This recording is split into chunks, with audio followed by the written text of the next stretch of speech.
Have you ever just stopped and wondered if maybe, just maybe, our modern way of life is kind of out of sync with nature?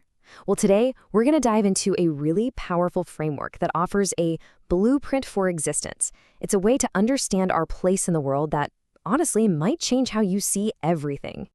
So let's just start with this big question. When you think of nature, what comes to mind? Is it really just this constant, brutal battlefield? Survival of the fittest? Or is there something else going on?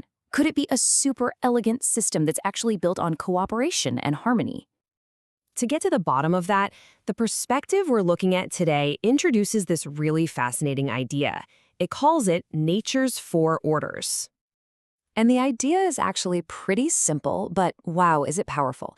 It says that everything in existence, from a single speck of dust to you and me, can be sorted into one of four distinct groups. It's a way to take this incredibly complex system and make it make sense. Okay, so let's build this thing from the ground up. We start with the first two orders. First up, you've got the physical order.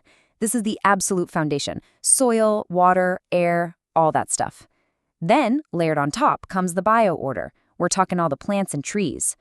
The relationship here is super clear, right? The physical order nourishes the bio-order. It gives a plant everything it needs to grow. But here's the cool part. It is not a one-way street. And this brings us to a really important idea called mutual fulfillment. It's all about a relationship where both sides enrich each other. So the bio-order totally gives back to the physical order. When leaves fall and break down, they create richer, more fertile soil. It's this perfect, continuous loop. All right, you with me? Let's add the third piece to our puzzle, the animal order. This is all the animals and birds. And just look at how they fit in. They don't mess up the balance. They're literally designed to slot right into the harmony that's already there. And this is where you really see how everything just clicks. Animals need plants for food, for sure. But in return, they help spread seeds around, and their waste makes the soil even better. And of course, they need the air and water from the physical order to live. The whole system is completely interconnected. It just works. And that is the absolute key point here. This entire system, this beautiful harmony, it manages itself. There's no CEO, no manager, nobody in charge. This quote just says it all, doesn't it? The supply of manure or irrigation is not required in a forest. It all happens on its own. That is the way nature is. It's just an incredibly elegant, self-sustaining design. So what we have so far is this picture of perfect, self-running harmony. But there is one more order we have to introduce. And this, my friends, is where our story takes a pretty dramatic turn. And there it is, the fourth and final order, the human order. But do you see those question marks? That's the whole point.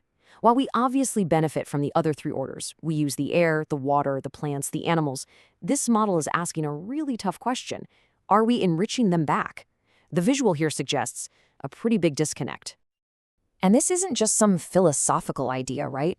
This disconnect has very real, very tangible consequences, which this slide makes painfully clear.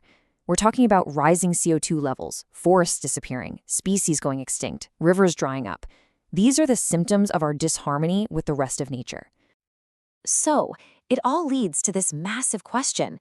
What makes us so different? Why are we the one piece of the puzzle that doesn't seem to fit? Okay, here it is. This is the core distinction this framework makes, and it's a big one. For animals, their behavior, their conduct, is basically guaranteed by their breed. A lion cub is going to grow up and act like a lion. It's hardwired. But for humans, our conduct is shaped by our education and our sanskar, which is a word that kind of means our values, our culture, our deep-seated conditioning. Think about it. A wise person's kid isn't automatically wise. Our actions aren't predetermined. They're learned. Now, that might sound like a huge problem, but this perspective actually presents it as our greatest potential.